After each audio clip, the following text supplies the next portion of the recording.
Now, it's been 22 days since war broke out between Israel and Palestine. Now, even as Israel continues to amass its military on the Gaza border, the tunnels beneath the Gaza is now what's obstructing Israel's full-scale offensive.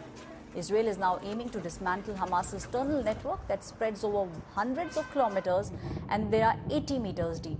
Palestinian Islamist group has now different kinds of tunnels running beneath the sandy 630 square kilometer coastal strip and the borders. Now, these are used for attacks, for smuggling, for storage and also operational burrows. The United States has now banned 8 individuals that have ties with Hamas. Taking to Twitter, the U.S. Secretary of the State, Anthony Blinken, in fact, said that apart from these, there are 8 individuals, 4 entities have also been banned. Hamas, on the other side, continues to reiterate its condition for releasing the hostages. Hamas says hostages cannot be released until there is a ceasefire. Shiv continues to be with me on the broadcast. Shiv has been reporting from West Bank on the ground. Shiv, the United States is now talking about the two-state solution. Anthony Blinken says that there is only one thing that will ensure enduring peace for mobilizing water in the West Asia, and then talks about the two-state solution. Do you believe that this is something which is possible?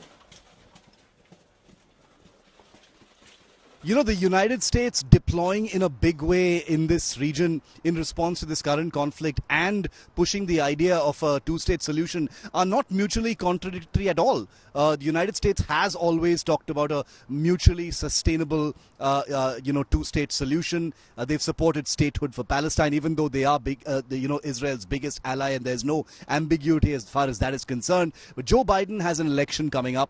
As far as his re-election campaign, he still wants to be seen as that stable leader who can navigate and guide America and the world through many crises. He's he's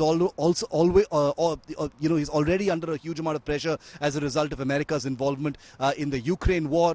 But the carrier battle groups deployed in the region, that's very much about American safety as well. That is about deterrence against Iran. It's pointed directly at Iran to basically tell them, do not even think about escalating or getting involved in this directly, because at the end of the day, the United States has a great deal to lose, not just in terms of all of its bases being targeted in the areas. And we've already seen an exchange between U.S. forces and Syria over the last 48 hours. But the U.S. can ill afford being embroiled in another West Asian crisis. And if the balloon goes up, if Iran gets in some way directly involved, in the wake of a full-scale ground invasion of Gaza by Israel, it's going to be disastrous as far as the United States is concerned, insofar as the fact that the U.S. doesn't want to get involved in another regional upheaval and conflict, and it will be forced to do so. So that really is the point. It's about deterrence and nothing else.